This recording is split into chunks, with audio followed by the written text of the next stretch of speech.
നമസ്കാരം.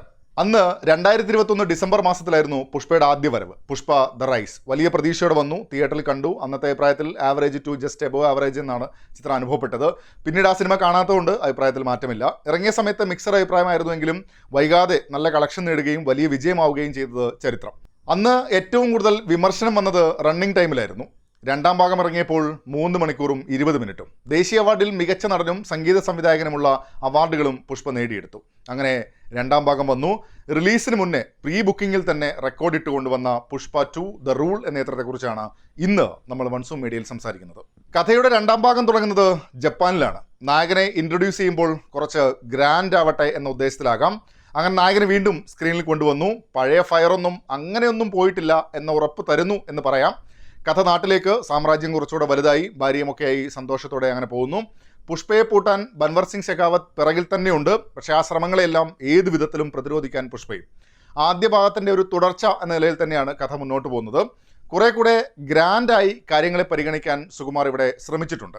തുടക്കത്തിൽ title card കാണിക്കുമ്പോൾ ശ്രദ്ധിച്ചൊരു കാര്യം, സ്ക്രിപ്റ്റ് വർക്കുമായി കുറേ പേര് ഇതിൽ ചേർന്നിട്ടുണ്ട് എന്നാണ്. അതിൻ്റെ ഗുണം സിനിമയ്ക്കുണ്ടായോ എന്നത് കാര്യമായി വിശകലനം ചെയ്യേണ്ടുന്ന ഒരു കാര്യം കൂടിയാണ്.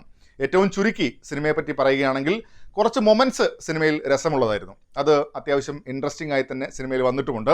പ്രകടനങ്ങളും മെൻഷൻ ചെയ്യേണ്ടതുണ്ട്. പക്ഷേ തുടങ്ങിയിടത്തു നിന്നും അവസാനത്തിലേക്ക് എത്തിക്കുമ്പോൾ ആക്ഷൻ വേണം, കോമഡി വേണം, കുടുംബം വേണം, പക വേണം, പ്രതികാരം വേണം, തിരിച്ചറിവ് വേണം, ചതി വേണം, ശരി ഒക്കെ വേണം. കാരണം ഒരു മാസ് മസാല സിനിമയാകുമ്പോൾ അതിൻ്റെ ഒരു ഫോർമാറ്റിൽ ഇതൊക്കെ ഉണ്ടെങ്കിൽ ഗംഭീരാവുമല്ലോ. അതിൻ്റെ ഒരു അളവനുസരിച്ചിരിക്കും റിസൾട്ട് എന്നത് അടുത്ത കാര്യം. അങ്ങനെ എല്ലാം വേണമെന്നിടത്ത് പാസം കൂടെ വന്നപ്പോഴേക്കും ബിൽഡ് ചെയ്ത കാര്യങ്ങളെയും കഥാപാത്രങ്ങളെയും വരെ മറന്ന് പക്ക സീരിയൽ പരിപാടിയിലേക്ക് പോയി എന്നതാണ് പ്രധാന പ്രശ്നം. ഈ വൈകാരിക നിമിഷങ്ങളിലേക്ക് കൊണ്ടുപോകാനുള്ള ആ തീരുമാനമാണ് പുഷ്പയിൽ പാളിപ്പോയ പ്രധാന കാര്യമെന്ന് തോന്നുന്നു. ഈ വർഷം തന്നെ ബിഗ് ബഡ്ജറ്റ് ചിത്രങ്ങൾ കുറച്ച് വന്നതും ആ സിനിമകളിൽ മിക്കതിൻ്റെയും അവസ്ഥകളും നമ്മൾ കണ്ടതാണ്. ആ ദുരന്ത ഓർമ്മകളൊക്കെ വെച്ച് നോക്കുമ്പോൾ, ഐ റിപ്പീറ്റ്, ആ ദുരന്ത ഓർമ്മകൾ വെച്ച് നോക്കുമ്പോൾ പുഷ്പ 2 കുറച്ച് മൊമെൻറ്റ്സ് എങ്കിലും സമ്മാനിക്കുന്നുണ്ട് എന്നുള്ളത് ആശ്വസിക്കാവുന്നതാണ്. പുഷ്പരാജ്, അല്ലു അർജുൻ. ആദ്യ ഭാഗത്തിൽ അല്ലു അർജുൻ്റെ പ്രകടനം രസമായി തന്നെയാണ് അനുഭവപ്പെട്ടത്. രണ്ടാം ഭാഗത്തിലെത്തുമ്പോൾ ജപ്പാൻ ഇൻട്രോയിൽ ആ ഫയർ കുറേയൊക്കെ കൊണ്ടുവരുന്നുണ്ട്. ട്രെയിലറിൽ പറഞ്ഞതുപോലെ വൈൽഡ് ഫയർ എന്ന ഫീൽ കിട്ടുന്നുണ്ടോ എന്ന് ചോദിച്ചു കഴിഞ്ഞാൽ അവസാനത്തെ ആക്ഷൻ സീനുകളിൽ ആ ഒരു ഫീൽ ഉണ്ടായിരുന്നു.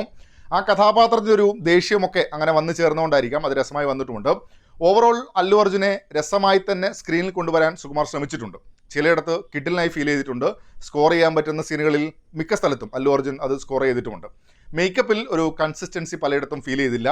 പിന്നെ ഒരു ബോഡി ലാംഗ്വേജ്, നടത്തമൊക്കെ ഉണ്ടല്ലോ. ചില സീനുകളിൽ പുഷ്പയെ മൊത്തത്തിലങ്ങ് ഇളക്കി വിടുമ്പോഴേക്കും ആ കഥാപാത്രത്തിൻ്റെ സ്റ്റൈൽ, മാനറിസം എന്നത് തന്നെ നഷ്ടപ്പെടുന്നത് പോലെയും അനുഭവപ്പെട്ടിരുന്നു. SP ബൻവർ സിംഗ് ഷെഖാവത്ത് ആദ്യ ഭാഗത്ത് നല്ലൊരു ഇൻട്രോ ഒക്കെ കൊടുത്ത് ഈ രണ്ടാം ഭാഗത്തിൽ പുഷ്പയുടെ എതിരാളികളിൽ പ്രധാനിയായി നിൽക്കും എന്നൊരു പ്രതീക്ഷയിൽ തന്നെയാണ് ഒന്നാം ഭാഗത്തിൽ അവസാനിപ്പിച്ചത്. രണ്ടാം ഭാഗത്തിലെത്തുമ്പോഴും നമ്മൾ കാണുമ്പോൾ പ്രധാന എതിരാളി തന്നെയാണ്. ഏത് വിധത്തിലും പുഷ്പയെ വീഴ്ത്തണം, അതിനായി തുനിഞ്ഞിറങ്ങിയ ഷെഖാവത്ത് സാർ. ഉറപ്പായും ഈ സിനിമയിലെ ബെസ്റ്റ് പാർട്ടുകളിലൊന്ന് ഫഹദ് ഫാസിൽ തന്നെയാണ്.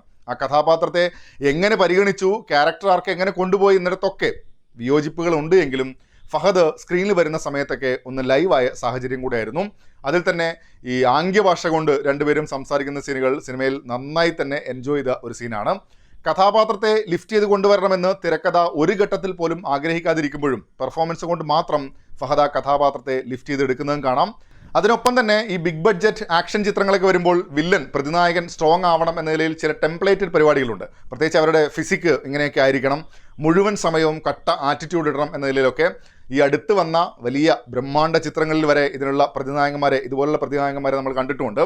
അവിടെയാണ് ഫഹദിൻ്റെ കഥാപാത്രം ഒന്ന് വ്യത്യസ്തമാവുന്നതും അതിനെ രസകരമായി ഉപയോഗിക്കാനും ഫഹദിന് സാധിച്ചിട്ടുണ്ട്. പക്ഷേ കണ്ടു കഴിയുമ്പോൾ ബാക്കിയാവുന്ന ചിലതുണ്ട്. ശരിക്കും ഈ കഥാപാത്രത്തെ ഒരു ലക്കും ലഗാനും ഇല്ലാതെയാണല്ലോ സിനിമ പരിഗണിക്കുന്നത് എന്ന്. രശ്മിക മന്ദാന പുഷ്പ 2 നല്ല സ്ക്രീൻ സ്പേസ് ലഭിച്ചിട്ടുണ്ട്. ഈ ഫീലിംഗ് എപ്പിസോഡ് കൊണ്ട് തന്നെ തുടക്കത്തിൽ തന്നെ സൂചന തരുന്നുണ്ട് സ്പേസ് കൂടുതലുണ്ട് എങ്കിലും കഥയിൽ കാര്യമായി ചെയ്യാനുണ്ടാകുമോ ഇല്ലയോ എന്നുള്ളതൊക്കെ.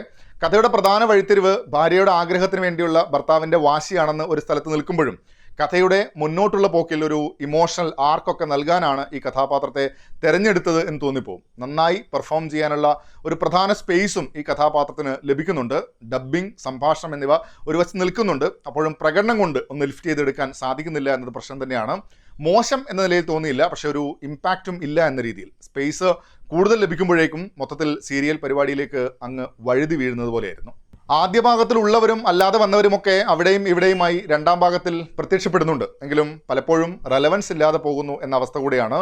MP ആയിരുന്ന റാവു രമേശ് നല്ല പ്രകടനമായിരുന്നു. തുടക്കത്തിലെ ഈ പോലീസ് സ്റ്റേഷൻ സീൻ മുതൽ അങ്ങോട്ട് ആ കഥാപാത്രത്തിന്റെ യാത്രയെ കൺവിൻസിംഗ് ആയി തന്നെ സ്ക്രീനിൽ കൊണ്ടുവന്നിട്ടുമുണ്ട്.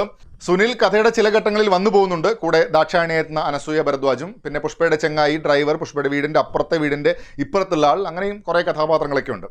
പശ്ചാത്തല സംഗീതം ദേവിശ്രീ പ്രസാദ്, പിന്നെ അഡീഷണൽ പശ്ചാത്തല സംഗീതം ബൈ സാം CS. മാസ് പടങ്ങളുടെ കാര്യത്തിൽ മൊത്തത്തിലൊന്നും മാസ് ആവാൻ പശ്ചാത്തല സംഗീതം എത്ര വലിയ പങ്ക് വഹിക്കുന്നുണ്ട് എന്നത് സിനിമകളിലൂടെ തന്നെ നമുക്ക് അനുഭവിച്ചറിയാവുന്നതാണ്. ഇവിടെ മാസ് എന്ന നിലയിൽ തന്നെ ക്രിയേറ്റ് ചെയ്ത മൊമെന്റ്സ് ഏറെ ഉണ്ട് എങ്കിലും പശ്ചാത്തല സംഗീതം അതിനെ ലിഫ്റ്റ് ചെയ്തെടുക്കുന്നത് രണ്ടാം പകുതിയിൽ ഒരു ആക്ഷൻ സീക്വൻസിൽ മാത്രമാണ്. അങ്ങനെയാണ് എനിക്ക് തോന്നിയത്. മറ്റെല്ലായിടത്തും ഒരു പഞ്ച് എന്നത് മിസ്സിംഗ് ആണ് എന്ന് തന്നെ പറയാം. അത് സിനിമയുടെ ഒരു എക്സ്പീരിയൻസിനെ ബാധിച്ചിട്ടുമുണ്ട്. VFX വർക്കുകൾ 2-3 ഇടങ്ങളിൽ ശോകമായിട്ട് തോന്നി. ബാക്കിയൊക്കെ ഒരു ഓക്കെ ഫീൽ ആയിരുന്നു. വിഷ്വൽസൊക്കെ മൊത്തത്തിൽ കളർമയമായിരുന്നു. മലയാളം ഡബിനെ കുറിച്ചുകൂടെ പറയാതിരിക്കാൻ പറ്റില്ലല്ലോ. ഇത്രയും വലിയൊരു പടം മലയാളത്തിലേക്ക് ഡബ് ചെയ്തിറക്കുമ്പോൾ കുറെ കൂടെ മികവിലെത്താനുണ്ട് എന്നാണ് എൻ്റെ പക്ഷം. ഡബ്ബിംഗ് കൊണ്ട് പാളിപ്പോയ മൊമെന്റ്സും സിനിമയിൽ ഏറെയുണ്ട്. അതിലേറ്റവും പ്രധാനപ്പെട്ടത് രശ്മികയുടെ കഥാപാത്രത്തിൻ്റെ കാര്യത്തിൽ തന്നെയാണ്. ഇതിനൊപ്പം തന്നെ സംഭാഷണങ്ങൾ നേരിട്ട് വാക്കുകൾ മാറ്റി ഇങ്ങോട്ട് കൊണ്ടുവരിക എന്നതിനേക്കാൾ മലയാളീകരിക്കാനുമുള്ള ശ്രമം കുറവാണെന്ന് തോന്നി. സാഹചര്യം നോക്കിയാൽ ഇപ്പോൾ മാസ് പരിപാടികളാണെങ്കിലും അതിൻ്റെ ഒരു പക്ക ഫീൽ കിട്ടാതിരിക്കാൻ അത് ഒരു കാരണമായിട്ടുണ്ട്. പിന്നെ സിറ്റുവേഷൻസ് അനുസരിച്ച് ഒറിജിനൽ തന്നെ ശോകമായതുകൊണ്ട് ഇപ്പം ബൻവർ സിംഗിൻ്റെ കാര്യത്തിൽ അങ്ങനെയാണ് കുറേ സംഭവങ്ങളൊക്കെ വന്നിരിക്കുന്നത്. പക്ഷേ ഇതൊക്കെ ഓരോ ആൾക്കാർ അനുസരിച്ച് മാറിയേക്കാം. എനിക്കിഷ്ടപ്പെട്ടു, നിന്റെ പ്രശ്നമാണ് നിനക്ക് ഇഷ്ടപ്പെടാത്തത് എന്ന് നിങ്ങൾ എന്നോട് വാദിച്ചാലും ഞാൻ തർക്കിക്കാനൊന്നും വരില്ല. പക്ഷെ പാട്ടുകൾ, സത്യം പറഞ്ഞാൽ ഈ സിനിമയുടെ പാട്ടുകളൊന്നും തന്നെ ഞാൻ സിനിമ കാണുന്നതിന് മുന്നേ കേൾക്കുകയോ കാണുകയോ ചെയ്തിട്ടില്ല. തിയേറ്ററിൽ തന്നെയാണ് അതിനുള്ള ഭാഗ്യമുണ്ടായത്. അതെ, ആ ഡയലോഗ് തന്നെ, വയലാർ എഴുതുമോ ഇതുപോലെ, എല്ലാം അറിയും പുഷ്പയ്ക്കോ ചില കാര്യങ്ങൾ അറിയില്ല, എല്ലാം ഉണ്ട് പുഷ്പയ്ക്ക് എന്നാൽ ചിലതോ ഇല്ല, ഉള്ള കാര്യങ്ങളും ഇല്ലാത്ത കാര്യങ്ങളൊക്കെ പിന്നീട് സിനിമയിൽ പറയുന്നുണ്ട്. എങ്കിലും ദുഃഖമില്ല എന്നാണ് തുടക്കത്തിൽ പറയുന്നത്. എന്നിട്ടാണ് സുകുമാർ രണ്ടാം പകുതി ഇങ്ങനെ കൊണ്ടുപോയിരിക്കുന്നത്. ഒരു വ്യവസ്ഥയൊക്കെ വേണ്ടേ അല്ലേ? അതുപോട്ടെ, കഥ ഞാൻ പറയുന്നില്ല. നായകനെ വാഴ്ത്തുന്ന ഈ പാട്ട്, അതിലെ വരികളൊക്കെ കേട്ടപ്പോൾ എനിക്ക് ഓർമ്മ വന്നത് നിർമ്മൽ പാലാഴിയൊക്കെയുള്ള പഴയ ഒരു സ്കിറ്റില്ലേ, പ്രതിഷേധ പ്രകടനം വരുമ്പോൾ എല്ലാവരും നോക്കി നിൽക്കുന്നതും അവരുടെ മുദ്രാവാക്യവും ഇങ്ങനെയൊക്കെ പറയാമോ, നമ്മൾ വീണ്ടും കാണണ്ടേ, ഇങ്ങനെയൊക്കെ ചെയ്യാമോ എന്ന രീതിയിൽ. തെലുഗുവിൽ ശരിക്കും ആ ഒരു പഞ്ചുള്ള ആ ഒരു അർത്ഥത്തിൽ തന്നെയാണ് വരുന്നതെങ്കിലും മലയാളീകരിക്കുക എന്ന പ്രോസസ്സ് അത്ര സിമ്പിളല്ല. പിന്നെ കിസിക്ക് പാട്ട് നന്നായി ചിരിക്കാനുണ്ടായിരുന്നു. ആദ്യത്തെ പാട്ടിൽ വന്ന പാട്ടുകളൊക്കെ നോക്കിയാൽ ഇവിടെ പാട്ടുകൾ മൊത്തത്തിൽ ശോകമായിട്ടാണ് തോന്നിയത്. അവസാനമായി ഈ കഥാപാത്രത്തിൻ്റെ മൊത്തം ഫയറും സുകുമാർ കളയുന്നത് ഈ ഫാമിലി ഇമോഷൻസ് കൂടെ കൊണ്ടുവരുന്നിടത്താണ്. റൈസിൽ വെട്ടിപ്പിടിച്ച മുന്നേറിയ പുഷ്പയെ കാശും പരിപാടിയുമൊക്കെയായി കുടുംബത്തിലേക്ക്, കുടുംബ പേരിലേക്ക്, കുടുംബ മഹിമയിലേക്ക് പറിച്ചു നടുമ്പോഴേക്കും ഫയറും വൈൽഡ് ഫയറും മാറി ഫ്ലവർ ആവുന്ന സാഹചര്യമാണ്. ആദ്യ ഭാഗത്തിൽ പുഷ്പയുടെ യാത്രയെ ഫോക്കസ് ചെയ്ത് അതിലെ അയാളുടെ പ്രതിസന്ധികളെ തരണം ചെയ്ത് പോകുന്നത്, അയാൾക്കുള്ളിൽ തന്നെ ഉണ്ടാകുന്ന കാര്യങ്ങളെ തരണം ചെയ്ത് പോകുമ്പോൾ കൃത്യമായി അതിനൊരു ഫോക്കസ് പോയിന്റ് ഉണ്ടായിരുന്നു നമുക്ക് കാണാം. പക്ഷേ രണ്ടാം ഭാഗത്തിൽ ഇങ്ങനെ ചേരുവകൾ ഓരോന്നായി ചേർക്കാൻ ശ്രമിക്കുമ്പോൾ മിക്ക സ്ഥലത്തും സ്കാറ്റേഡായി പോകുന്നത് കൂടെയുണ്ട്. വിഷ്വൽസും കാര്യങ്ങളുമൊക്കെ ഗ്രാൻഡ് ആക്കാനുള്ള എല്ലാ ശ്രമങ്ങളും ഉള്ളപ്പോൾ എഴുത്തിൽ ആ ഒരു ഇമ്പാക്റ്റ് വരുന്നില്ല എന്നിടത്ത് ഗ്രാഫ് താഴോട്ട് വരുന്നു. മൂന്നാം ഭാഗത്തിലേക്ക് വേണ്ടി മാറ്റിവെച്ച കാര്യങ്ങൾ കൊണ്ട് രണ്ടാം ഭാഗത്തിൽ ഇങ്ങനെ കംപ്ലീറ്റ് ആവാത്ത കാര്യങ്ങളുണ്ട്. പക്ഷേ ഈ സംശയങ്ങൾ കൊണ്ട് മാത്രം മൂന്നാം ഭാഗത്തേക്ക് ഒരു പ്രതീക്ഷ വയ്ക്കാനുള്ളതൊന്നും സമ്മാനിക്കുന്നുമില്ല. ആദ്യ ഭാഗം ഹിറ്റായപ്പോഴേക്കും പോരായ്മകൾ എന്ന നിലയിൽ വന്ന വിമർശനങ്ങളെ കാര്യമായി ഒന്നും ഇവിടെ പരിഗണിക്കുന്നുമില്ല. സ്റ്റൈലാക്കാൻ പരമാവധി ശ്രമിച്ചിട്ടുണ്ട്. പക്ഷേ ആ സ്റ്റൈൽ ബിൽഡ് ചെയ്യാനുള്ള ബേസ് എന്നത് സ്ട്രോങ് ആക്കാൻ നിന്നിട്ടില്ല. മൊത്തത്തിൽ വൈൽഡ് ഫയർ ആയെന്നും അനുഭവപ്പെട്ടില്ല. ആദ്യത്തെ പാട്ട് വെച്ച് നോക്കുമ്പോൾ അതിനെയും കുറച്ച് താഴെയാണ് എനിക്ക് ഈ സിനിമയുടെ അനുഭവം. എങ്കിലും കുറച്ച് മൊമെൻറ്റ്സ്, സീക്വൻസ് എനിക്ക് നന്നായി ഇഷ്ടപ്പെട്ടു എന്നതുകൂടെ ചേർത്ത് വയ്ക്കുന്നു. അതിൽ 2-3 ഞാൻ ഈ വീഡിയോയിൽ തന്നെ പരാമർശിച്ചിട്ടുണ്ട്. നിങ്ങളും സിനിമ കണ്ടിട്ടുണ്ടെങ്കിൽ അഭിപ്രായങ്ങൾ കമൻറ്റ് ബോക്സിൽ പങ്കുവെക്കുന്നിരുന്നു. മറ്റൊരു വീഡിയോ ആയിട്ട് നമുക്ക് വീണ്ടും കാണാം. Pushpa Pushpa Pushpa Pushpa. Sorry, bye bye bye bye bye bye bye.